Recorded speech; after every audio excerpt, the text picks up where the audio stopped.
ஆனா இதுல வந்து அவங்க ஏஜ்னு பார்த்தாச்சுன்னா வெறும் 20 வயசு தான். அந்த 20 வயசுல அப்படி இன்னைக்கு பெரும் குற்றம் சம்பவங்கள் பண்ற பசங்களே பார்த்தீங்கன்னா ஒன்று அந்த 16லேருந்து 22க்குள்ள தான், 22 25க்குள்ள தான். பழைய ரவுடிஸ்லாம் இன்னைக்கு இருக்க காவல்துறையை பார்த்து பயந்துட்டாங்க, ரொம்ப வெளியே வர்றதில்லை. அவங்களுக்கு கீழே ஒரு ஸ்லீப்பர் செல் மாதிரி பசங்களை வச்சுன்னு அடுத்தடுத்த ஒரு மாவட்டத்திலையும் ஒரு பகுதியிலையும் வச்சு பண்றாங்க.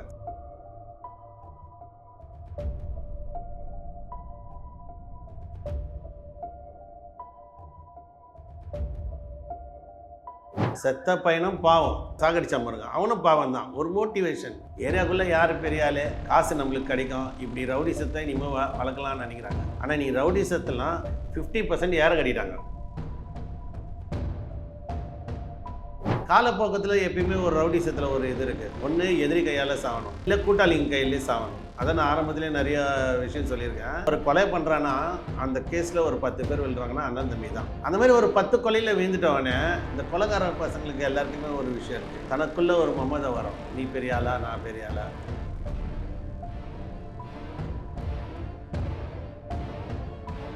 ரவுடிஸை வந்து டிவிக்கு ஆட்சியில் வேட்டையாடிட்டு தான் இருக்கும். இப்போ கூட 2-3 ரவுடியை வந்து காலில் வந்து துப்பாக்கி சூடு நடத்தி பிடிச்சிருக்காங்க. கடந்த காலத்தில் பார்த்தீங்கன்னா இப்போ ஒரு வாரத்துக்கு முன்னாடி நியூஸ் வந்து 763 பேர் வந்து அரெஸ்ட் ஆகிருக்காங்க. ஒரு சொசைட்டி தான் தீர்மானிக்கிறது. வட சென்னையில் இப்படி தான், தென் சென்னைனா அப்படியே மத்திய சென்னையில் சொசைட்டி பசங்க சின்ன வயசுலேருந்து பார்க்குறாங்க. இப்போ இந்த கொலைக்கு உண்டான காரணம் என்ன கேட்டிங்கன்னா, அந்த கொலை செய்யப்பட்ட நபரும் கொலை செய்த நபரும் நெருங்கிய நண்பர்கள் தான், 2 பேரும் விரோதி கிடையாது. ரவுடிஸுக்கு வாட்ஸ்அப்பில் ஒரு குரூப் ஆரம்பித்து டக்குன்னு போட்டுக்கின்னு ஸ்பாட்டில் வந்து விழுறாங்க. ஆனால் அதே காவல்துறைக்கு இருக்கான்னா இல்லை, அது முக்கியமான விஐபிங்க அங்கே இருக்காங்க. நம்ம மேயர் பிரியா முதல் கொண்டு இருக்காங்க. அந்த பகுதியில் இருக்கிற மக்களை எத்தனை பேர் அரசு வேலைக்கு வந்து சேர்த்துருக்காங்க பார்த்தீங்கன்னா இருக்காது. தமிழ்நாடு ஃபுல்லாக இன்றைக்கி வந்து டிவிக்கு ஆட்சியில் ஒரு 250 கொலைக்கு மேலே ஆயிடுச்சு. 250மே வட சென்னையில் நடந்துச்சா அப்படின்னு பார்த்தா இருக்காது. சார், கொலைன்றது வந்து எப்போ பயம் வரும் தெரியுங்களா? கொலைகாரன் நிம்மதியாக இருக்கக்கூடாது. இங்கே எப்படி தெரியுங்களா, நம்ம நாட்டில் தாட்சி சொன்னால் மிரட்டுவாங்க, காவல்துறை முறையாக எஃப்ஐஆர் போட மாட்டாங்க. புரசைவாக்கம் சிக்னல்லேருந்து நீங்கள் இந்த பக்கம் ஐநாவரம் சிக்னல் இருக்க ஒரு பார் ஷேப்பில் இப்படி வந்தீங்கன்னா ஃபுல்லாக கஞ்சா, ஃபுல்லாக மாத்திரை, ஃபுல்லாக அரிசி கடத்தல், ஃபுல்லாக வந்து எல்லாமே நடக்கும். அது யாரா பண்ண வைக்கிறாங்க பார்த்தீங்கன்னா அரசியல்வாதிகள் தான் இருக்கும்.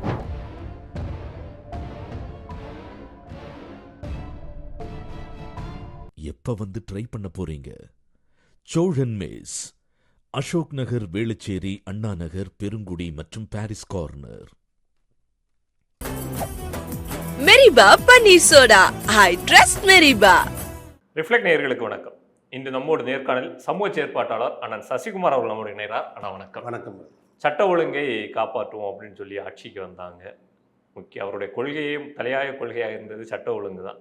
ஏன்னா டிஎம்கே ஆட்சியிலையும் வந்து சட்ட ஒழுங்கு தான் சீர்கெட்டு போச்சு அப்படின்னு மிகப்பெரிய விமர்சனத்தை வைத்து இன்னைக்கு வந்து டிவிக்கே வந்து ஆட்சியில் இருக்காங்க. இந்த ஆட்சி தொடங்கினிலிருந்து தொடர்ச்சியாக பல படுகொலைகளை வந்து நம்ம பார்த்துட்டு இருக்கோம். இன்னைக்கு சென்னை வண்ணாரப்பேட்டையிலே ஒரு படுகொலை நடந்திருக்கு. 20 வயசு சரித்திர பதிவேடு குற்றவாளி ஒருத்தர் வந்து நள்ளிரவில் வந்து வெட்டி கொலை செய்யப்பட்டிருக்காரு. ஒரு சமூக செயற்பாட்டாளர் அதை எப்படி பார்க்குறீங்க? முதல்ல வந்து இப்போ தான் ஒருத்தர் ஆட்சிக்கு வந்திருக்காங்க, நம்ம டிவிக்கே சார்ந்தவங்க கிடையாது. ஒரு ஆட்சி மேலே குறை சொல்லணும்னா அட்லீஸ்ட் ஒரு 100 நாள்னாவது வேணும். இப்போ ஒரு 100 நாள் படம் ஓடினா தான் அந்த படம் நல்லா இருக்குன்றதை நல்லா இருக்கிறது தொடர்ந்து பார்த்திங்கன்னா அதுதான் நம்ம சொல்லிகிட்டு இருக்கோம். ரவுடிஸை வந்து டிவிக்கு ஆட்சியில் வேட்டையாடிட்டு தான் இருக்கிறாங்க. இப்போ கூட 2-3 ரவுடியை வந்து காலில் வந்து துப்பாக்கி சூடு நடத்தி பிடிச்சிருக்காங்க. கடந்த காலத்தில் பார்த்திங்கன்னா இப்போ ஒரு வாரத்துக்கு முன்னாடி நியூஸ் வந்து 763 பேர் வந்து அரெஸ்ட் ஆகியிருக்காங்க, 763. அப்போ என்னென்னா, ஒரு பக்கம் காவல்துறை நடவடிக்கை எடுத்தாலும் ஒரு பக்கம் ரவுடிங்களுக்குள்ள ஒரு நெட்வொர்க் என்னென்னா, ஒவ்வொரு பகுதியிலும் நம்ம இப்போ சென்னை வண்ணாரப்பேட்டையில் சரித்திர பதிவேடு குற்றவாளி கிடையாது. அஜய்ன்றவர் பார்த்திங்கன்னா அவர் வந்து ஓட்டேரி, அவருடைய இருப்பிடம், அவரை இட்டுட்டு வந்து அங்கே சாகடிச்சிருக்காங்க, ஒரு பிளான் பண்ணி சாகடிச்சிருக்காங்க. என்னென்னா இப்போ சரித்திர பதிவேடு G5 காவல் நிலையம், அதாவது கீழ்பாக் டிஸ்ட்ரிக்ட் வரும். இப்போ இந்த G5 காவல் நிலையத்தில் பார்த்திங்கன்னா ஒரு கீழ்பாக் டிஸ்ட்ரிக்டில் நொட்டோரியஸான ஸ்டேஷன் தான் அது. ஏன்னா அது ஃபுல்லாக பார்த்திங்கன்னா Otteri, A block, B block, Otteri settlement அப்படின்ட்டு பார்த்திங்கன்னா ஒரு ஃபுல்லாக இந்த சைடு ஐநாவரம் சிக்னல்லேருந்து நீங்கள் இந்த பக்கம் அப்படியே வந்தீங்கன்னா ஒரு கவர்ஃபுல் ஏரியா. இந்த புரசைவாக்கம் சிக்னல்லேருந்து பிரிக்லின் ரோடு அப்படியே ஆரம்பித்து அப்படியே டர்னிங் ஆகும். என்ன பார்த்தீங்கன்னா இன்னொரு பக்கம் P2 ஓட்டேரி காவல் நிலையம், அதுவும் பார்த்தீங்கன்னா ஓரளவு ஒரு பரபரப்பான ஸ்டேஷனு. இந்த 2 ஸ்டேஷன் G5ம் P2வும் பார்த்தீங்கன்னா ஒரு அமைச்சர் கண்ட்ரோலில், நம்ம சொன்ன மாதிரி ஓட்டேரி கதாநாயகன் காலங்காலமாக இந்த லிமிட் ஸ்டேஷன்லாம் வந்து பார்த்திங்கன்னா அவங்க கண்ட்ரோலில் இருக்குது. இப்போ மேயர் பிரியாவும் இந்த ஸ்டேஷன் தான், G5 லிமிட்டில் தான் அவங்களுடைய ஸ்டேஷன். P2 இந்த சரௌண்டிங்கில் தான். இந்த 2 ஸ்டேஷனில் கூலிப்படைக்கு ஆட்கள் வந்து பார்த்திங்கன்னா ஒரு 1000 பேர் உங்களுக்கு தேவைன்னா கூட வந்துடுவாங்க. ஏன்னா ஃபுல் அண்ட் ஃபுல் இல்லாதப்பட்ட மக்கள். ரெண்டாவது சுற்றி நடக்கிறது கட்ட பஞ்சாயத்து தான், அரசியல்வாதிங்க நிறைய இங்கே. அதாவது நம்ம பாரிஸுடைய கவுன்சிலர் ஒருத்தரும் இருக்கார் அங்கே, பேர் சொல்ல வரும்ல, அவர் யாரையும் எனக்கு பேர் சொல்லி பெரிய ஆக்கணும்ன்ட்டு இல்லை. ஸோ இந்த எப்படி சொல்கிறது, ஒரு கோபாலபுரத்துக்கு சரி, அது போயஸ் கார்டனுக்கு சரி, ஒரு கும்பல் தேவைப்படுதுன்னா இந்த 2 ஸ்டேஷன் லிமிட்டில் இருக்கிற ஆளை தட்டி தூக்குனாலே ஒரு 1000 பேருக்கு மேலே நம்மளால் ஆட்கள் திரட்ட முடியும், கூலிப்படிக்க ஆட்களை திரட்ட முடியும். இப்போ அந்த இடத்துல என்ன ஆகுதுன்னா, பசங்க குழந்தையிலேருந்து பார்க்குறது என்னென்னா, ஒரு கட்சிக்காரரே கூப்பிட்டவொடனே ஒரு 100 பேர் வந்து நிற்கிறாங்க. அங்கே என்ன பண்ணுவாங்க, ஒரு இலவசத்தை கொடுப்பாங்க. இந்த ஓட்டேரி A பிளாக் B பிளாக்லாம் பார்த்திங்கன்னா இல்லாதப்பட்ட மக்கள் நிறைய இருக்குது. அந்த சரௌண்டிங் ஃபுல்லாகவே பார்த்திங்கன்னா இலவசத்துக்காகவே இருக்காங்க. இப்போ நம்ம கூட திடீர் நகரில் கேஸ் போட்டு SCST கமிஷனில் முறையாக வந்து போட்டு அவங்களுக்கெல்லாம் வீடு வந்து கொடுக்கணுன்ட்டு திடீர் நகர் வீடெலாம் வாங்கி கொடுத்தோம். அப்போ என்னென்னா, ஒரு சொசைட்டி தான் தீர்மானிக்கிறது. எந்த ஒரு இப்போது வட சென்னையில் இப்படி தான், தென் சென்னைனா அப்படியே மத்திய சென்னையில் சொசைட்டி பசங்க சின்ன வயசுலேருந்து பார்க்குறாங்க. இப்போ இந்த கொலைக்கு உண்டான காரணம் என்ன கேட்டிங்கன்னா, அந்த கொலை செய்யப்பட்ட நபரும் கொலை செய்த நபரும் நெருங்கிய நண்பர்கள் தான், 2 பேரும் விரோதி கிடையாது. ஒரு பல்வேறு குற்றச்சம்பவங்களில் ஈடுபடுறாங்க. சரித்திர பதிவேடு HSல G5 காவல் நிலையத்தில் இருக்காங்க. காலப்போக்கத்தில் எப்பயுமே ஒரு ரவுடிசத்தில் ஒரு இது இருக்குது, ஒன்று எதிரி கையால் சாகணும், இல்லை கூட்டாளிங்க கையிலே சாகணும். அதை நான் ஆரம்பத்திலே நிறையா விஷயம் சொல்லியிருக்கேன். ஒரு கொலை பண்ணுறான்னா அந்த கேஸில் ஒரு 10 பேர் விழுறாங்கன்னா அண்ணன் தம்பி தான். அந்த மாதிரி ஒரு 10 கொலையில் வீழ்ந்துட்டவனே இந்த கொலைக்கார பசங்களுக்கு எல்லாருக்குமே ஒரு விஷயம் இருக்குது. என்னென்னா, தனக்குள்ளே ஒரு மமதை வரும், நீ பெரிய ஆளா நான் பெரிய ஆளா. இப்போ அந்த மோட்டிவில் தான் இது கொலையாக இருக்குது. என்னென்னா, நிறைய குற்றச்சம்பவங்கள் ஈடுபடுறானுங்க, நீ பெரிய ஆளா நான் பெரிய ஆளான்றப்போ 2 பேரும் அங்கங்கே போய் கட்டிங் வாங்குறது, 2 டீமும் அந்த 2 பசங்க 2 பேரும் போய்ட்டு அங்கங்கே என்னென்ன பண்ண முடியுமோ பண்ணுறப்போ, நான் ஒரு கட்டளை இட்டால் அதில் நீ இருக்கணும். இப்போ என் கேஸ்காரன் இருந்தாலும் நான் சொல்கிறத நீ கேட்கணுன்றப்போ சில பேர் கேட்க மாட்டாங்க. இப்போ நீங்கள் காக்காத்தோப்பு பாலாஜி கூட எடுத்துட்டிங்கன்னா, ஸ்டார்டிங்லேருந்தே அவர் வந்து ஒரு மர்டர் பண்ணுறாரு. அதுக்கப்புறம் மர்டரே யார் பார்த்தீங்கன்னா, அவர் கூட டியர் ஃப்ரெண்டு, சைல்டுஹுட் ஃப்ரெண்டு யுவா தான் பண்ணுறாரு. யுவராஜன்வாங்க, யுவான்வாங்க. ஏன் அவர் ஃப்ரெண்டை அவர் பண்ணணும்? ஏன்னா ஒரு மர்டர்னு பண்ணிட்டாலே அந்த சரௌண்டிங்கில் பயம் வந்து கட்டிங் வாங்க போயிடுவாங்க. எல்லார் கடையிலையும், அது கோழிக்கறியாடாக இருக்கட்டும், மார்க்கெட்டாக இருக்கட்டும், எல்லா இடத்துலையும் பிளேடு கடையாக இருக்கட்டும், எல்லா இடத்துலையும் கட்டிங்கு, அவங்கள தேடினும் கட்டிங் வரும். அப்போ அந்த கட்டிங்கில் தகராறு ஆகிடும் கூட இருக்கிறப்பே. நீ அங்கே போய் வாங்கின, நான் ஏன் அங்கே போய் வாங்கினேன், அதேமாரி சென்டென்ஸ் தான். இப்போ அவர் வந்து 2வது கொலையாக அவருடைய நண்பன் அடிக்கிறார் காக்கத்தோப்பு பாலாஜி. அந்த மாதிரி தான் என்னென்னா, கூட இருந்து கேஸ் எடுத்துட்டவனே நீ ஒன்றும் பெரிய ஆள் கிடையாது, ஒன்றும் நான் தான் கைடர், நான் தான் ஹீரோ, நம்ம டீமுக்கு நான் தான் தலைவர்.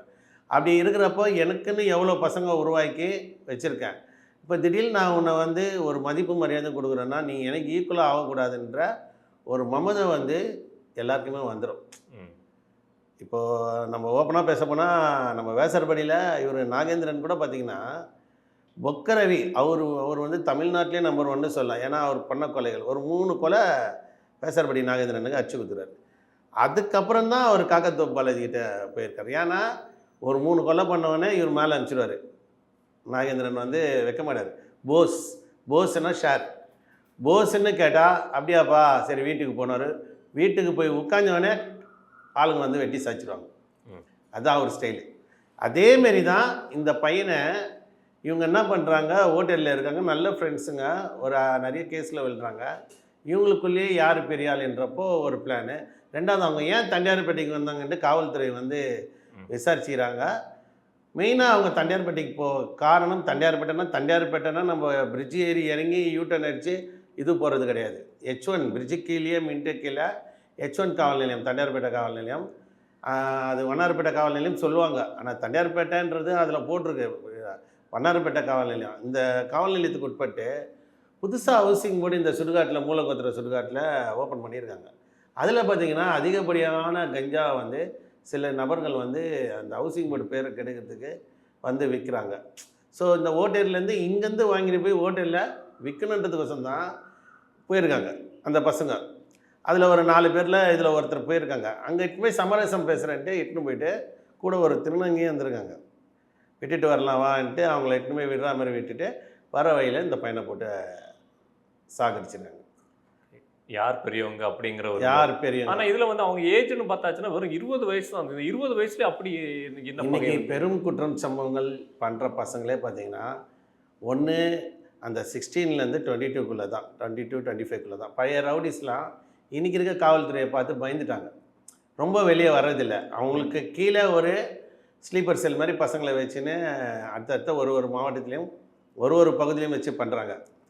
நீங்க பேசும்போது ஒரு விஷயத்தை வந்து குறிப்பிட்டு சொன்னீங்க. அந்த பகுதியை வந்து திமுக இருக்கக்கூடிய 2 பேரோட முக்கியமான கண்ட்ரோல்ல இருக்கக்கூடிய பகுதி. 4-5 பேர் கண்ட்ரோலில் கண்ட்ரோல் இருக்கக்கூடிய திருத்தணும்னா என்னைக்கா திருத்திருக்கலாம் இருக்கு அப்படின்னு சொல்றீங்க. ஆனா அந்த பகுதியில இப்படி இளைஞர்கள் இப்போ ஒரு லிமிட்டுக்கு மேல ரவுடிசம் ஆகி ஒரு பல வழக்குகளை வாங்கி கொஞ்சம் வயசானவங்கன்னா ஓகே, நம்ம அதுவும் தப்பு தான் இல்லைன்னு சொல்ல பழமொழி இருக்கு. ஆனா சின்ன பசங்களை வந்து இப்படி திசை அதுதான் திருப்புறாங்கன்னா இல்லாதவனவே எப்பயுமே இருக்கணும், இருக்கிறவனா எப்பயுமே இருந்திருக்கணும். புரியுதுங்களா? இல்லாதவன் வந்து எப்பயுமே இல்லாமல் இருந்தால் தான் அவனை கூலிப்படியாக வச்சுருக்க முடியும். இப்போ கையேந்திரவனை கையேந்தின்னா வச்சுருக்க முடியும். அவனை கை மேலே உயர்த்திட்டா இவங்க உயர்ந்துருவாங்க. இப்போ நான் சொன்னது வந்து சாதி ஒழிக்கணும் அப்படின்னு சொல்லிட்டு சமூக நீதி பேசுனட்டு உள்ளே போயிடுவாங்க. இந்த ஹவுசிங் போர்டு இந்த இதுலலாம் பார்த்தீங்கன்னா அப்படி தான். இதுக்குள்ளே போயிட்டாங்கன்னா பசங்க கேன்வஸ் ஆகிட்டு ஒரு கும்பல் கூட ஒரு அண்ணன்ட்டு ஒருத்தர் வச்சுக்கிங்களேன். இல்லை அங்கேயே நீங்கள் சொன்ன இடத்துலையும் ஒரு அண்ணன்ட்டு ஒருத்தர் இருக்கிறாரு. அவர் பின்னாடி எப்பயுமே 100 பேர் 150 பசங்களை கேன்வஸ் பண்ணி வச்சுருவார். அவனுங்களுக்கு தேவைன்னா 3 வேளை சோறு, நைட்டானா சரக்கு, அதிகபட்சம் ஒன்றையும் கிடையாது. எந்த ரெசார்ட்டுக்கும் போக போகிறதில்ல, எந்த கிளப்புக்கும் போக போகிறதில்ல. இதுதான். இப்போ இதை டிபெண்ட் பண்ணி வாழ்கிறவனுக்கு கீழே நிறைய பேர். இப்போ பார்த்தீங்கன்னா ரவுடிஸுக்கு வாட்ஸ்அப்பில் ஒரு குரூப் ஆரம்பித்து டக்குன்னு போட்டுக்கின்னு ஸ்பாட்டில் வந்து விடுறாங்க. ஆனால் அதே காவல்துறைக்கு இருக்கான்னா இல்லை, அது இருக்காது. இப்போ நான் சொன்னது என்னென்னா, முக்கியமான விஐபிங்க அங்கே இருக்காங்க. நம்ம மேயர் பிரியா முதல் கொண்டு இருக்காங்க. அந்த பகுதியில் இருக்கிற மக்களை எத்தனை பேர் அரசு வேலைக்கு வந்து சேர்த்துருக்காங்க பார்த்தீங்கன்னா இருக்காது. அந்த பகுதி குடிசை இன்னும் இருக்குன்னா அதை ஏன் மாற்றலை? இப்போ தான் தமிழ்நாடு ஸ்லம் கிளியரன்ஸ் போர்டில், அதாவது முதல்ல நான் சொல்கிறது ஒரு 20 வருஷத்துக்கு முன்னாடி அந்த இடத்த வந்து திடீர் நகரை ஒரு கட்சிக்காரன் என்ன பண்ணிக்கிறான், அரசாங்க இடம் ஒரு 150 வீடுக்கு மேலே போலி பத்திரப்பதிவாக அவனே எல்லாருக்கும் நீ 1 லட்சம் இருங்க, இல்லை நீங்கள் வாடகை இருங்கன்ட்டு கொடுத்துட்டுருக்கான். அதை உள்ள நம்ம தகவல் அறியும் உரிமை சட்டம் போல் போட்டு அது வந்து அரசாங்க இடம், இந்த மக்களை யாரோ ஏமாற்றிருக்காங்க போட்டு இப்போ நம்ம வாங்கி கொடுத்தோம் கடந்த ஒரு வருஷம் முன்னாடி. ஏன் சொல்கிறேன்னா, அங்கே வந்து கம்ப்ளைண்ட் கொடுக்க கூட தெரியாது சார், படிக்க தெரியாது, எதுவுமே மக்களுக்கு எது நல்லது. நீங்கள் நல்லது செய்ய போனீங்கன்னா கூட உங்களை புரிஞ்சிக்க மாட்டாங்க. வாங்கி பழக்கப்பட்ட கை கொடுக்காம நீ நல்லது செஞ்சாலும் அதை ஏற்றுக்க மாட்டாங்க. புரிதல் இருக்காது ஜனங்களுக்கு.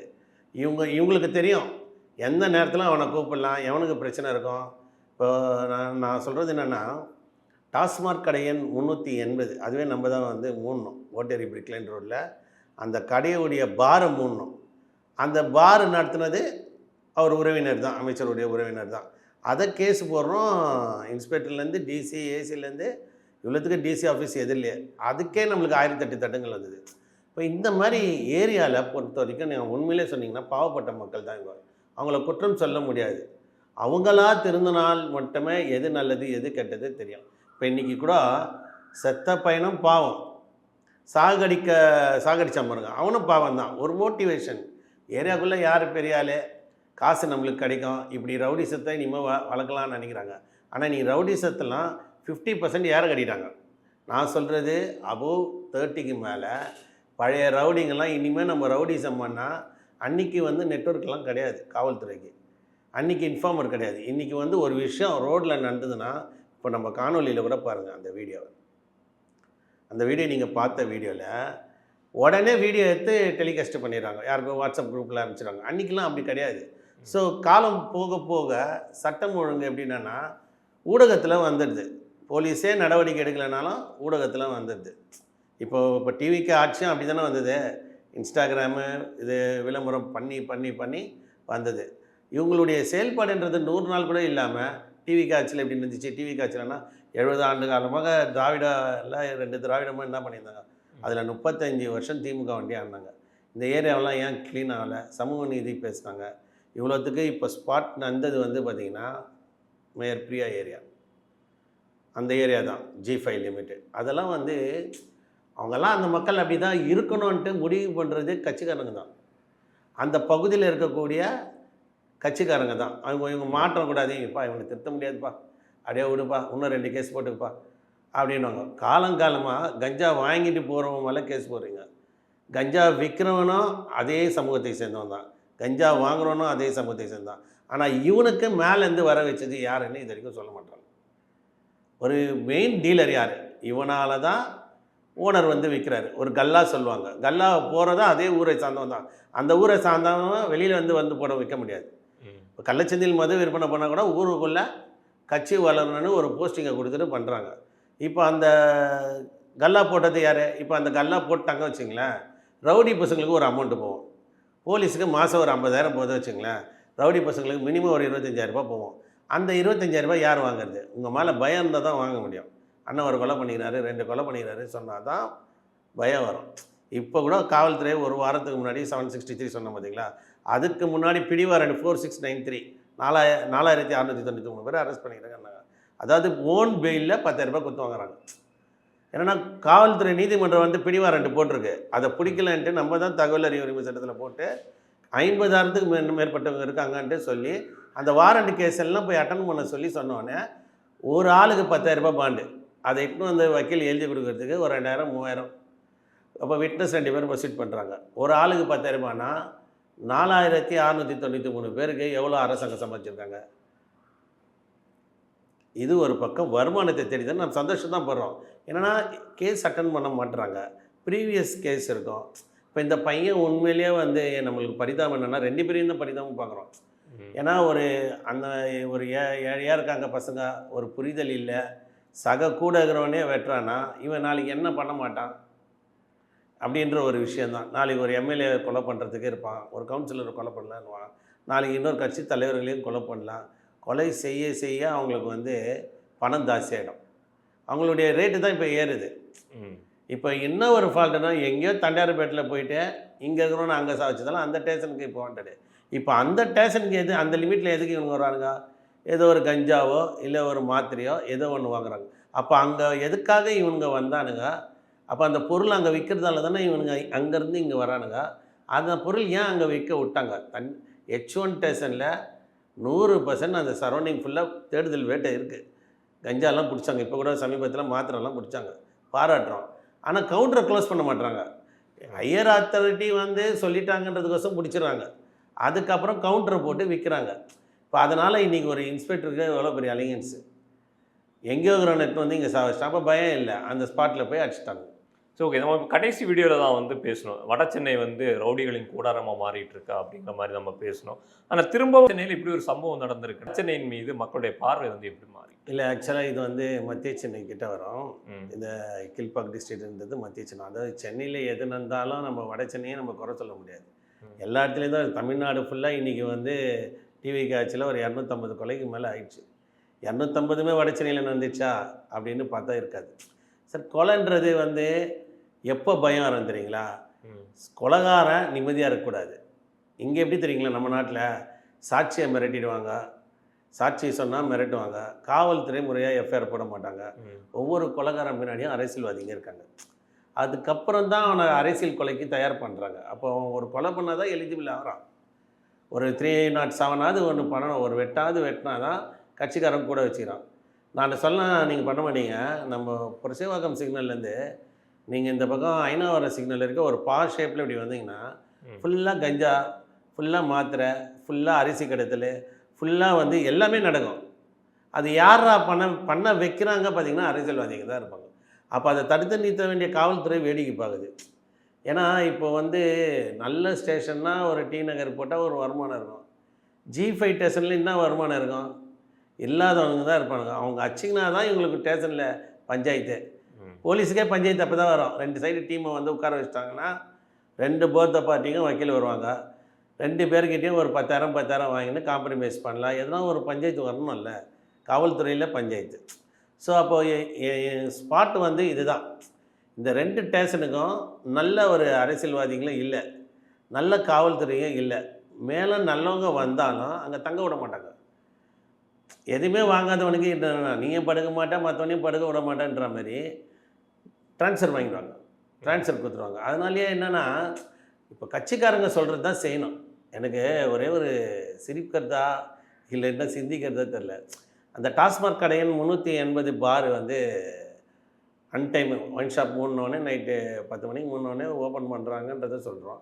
காலையில் 12 மணிக்கு ஓப்பன் பண்ணுறதுக்குள்ளேயே விற்கிறாங்க, பாருக்குள்ளேயே விற்கிறாங்கன்ற.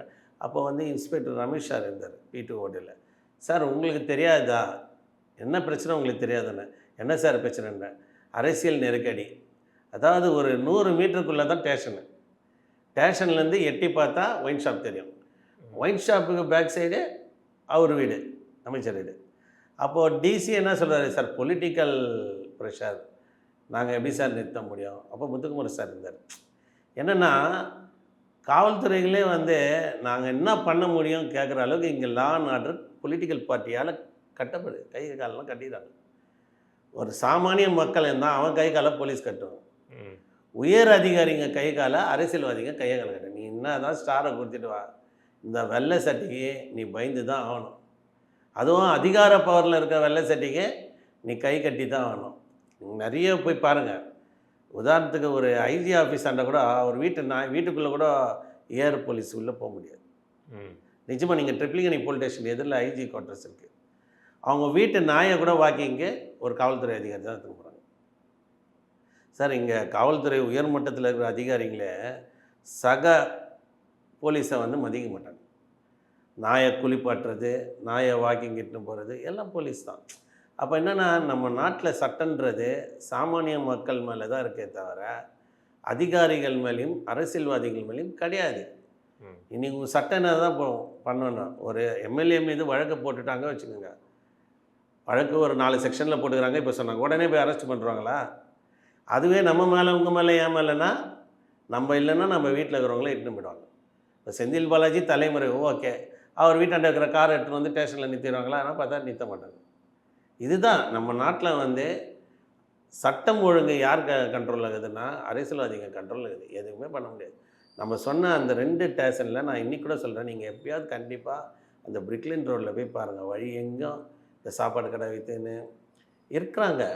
இல்லாதப்பட்ட மக்களே இதுதான் வாழ்க்கடான்னு நினச்சிட்டு நிறைய எடுக்கிறாங்க. அந்த பகுதியில் வண்டி பார்த்திங்கன்னா வச்சுக்கோங்க, நான் சொல்கிறது ஒரு 300 பேர் மேலேயாவது வழக்கு இருக்கும். தாசியாக ஒரு ஸ்டேஷன் மேலேயும் ஹெச்எஸ் இருக்கும். ஆனால் அதே இடத்துல இந்த குற்றங்கள் செய்கிறது, இந்த வீடுங்களை அகபரிக்கிறது கட்சிக்காரங்களாம் பார்த்திங்கன்னா காம்ப்ளெக்ஸ்லாம் கட்டின்னு நல்லா இருப்பாங்க, கட்ட பஞ்சாயத்து பண்ணின்னு. இதுதான் அந்த மக்களுடைய வாழ்க்கை தான். சரி, ஓகே. எல்லாத்துக்கும் பின்னாடி வந்து அரசியல் பின்னாடி தான் இருக்குது அப்படின்னு சொல்லியிருக்கீங்க. இருந்தாலும் இந்த சமுதாயம் கண்டிப்பாக ஒரு மாற்றத்தை வந்து எதிர்நோக்கி தான் இருக்குது. அந்த மாற்றம் எப்படி உருவாகுது அப்படிங்கிறது தான் கேள்வி. வந்திருக்கக்கூடிய ஆட்சியில் அந்த மாற்றம் நடக்கும் அப்படிங்கிறத வந்து நம்ம பொறுத்திருந்து பார்க்கணும். உங்களை நேரத்தை செலவிட்டு ஒரு நேர்காணல் நன்றி. எப்போ வந்து ட்ரை பண்ண போகிறீங்க? சோழன் மெஸ், அசோக் நகர், வேளச்சேரி, அண்ணா நகர், பெருங்குடி மற்றும் Parrys corner. Meriba paneer soda. I trust மெரிபா.